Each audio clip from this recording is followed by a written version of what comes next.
Israel ও যুক্তরাষ্ট্রের সঙ্গে যুদ্ধ ও সমুদ্র বন্দরে অবরোধের মুখে থাকা ইরানের জন্য নিজেদের স্থল বাণিজ্য পথ খুলে দিয়েছে পাকিস্তান। এর ফলে এখন থেকে পাকিস্তানের ওপর দিয়ে ইরানের পণ্য পরিবহন বা ট্রানজিট সুবিধা পাওয়া যাবে।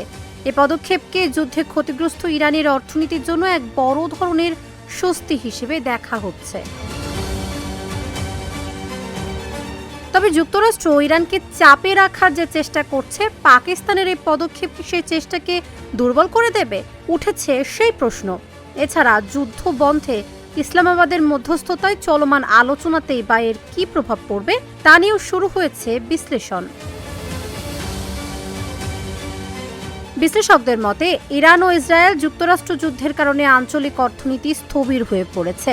এমন পরিস্থিতিতে পাকিস্তানের এই সিদ্ধান্ত দুই দেশের বাণিজ্য সচল রাখতে গুরুত্বপূর্ণ ভূমিকা রাখবে। তবে যুক্তরাষ্ট্রের মিত্র হিসেবে পরিচিত পাকিস্তান তেহরানকে এই সুবিধা দেওয়ায় ওয়াশিংটনের সঙ্গে ইসলামাবাদের সম্পর্কে নতুন কোনো টানাপোড়েন তৈরি হয় কিনা সেটি এখন দেখার বিষয়।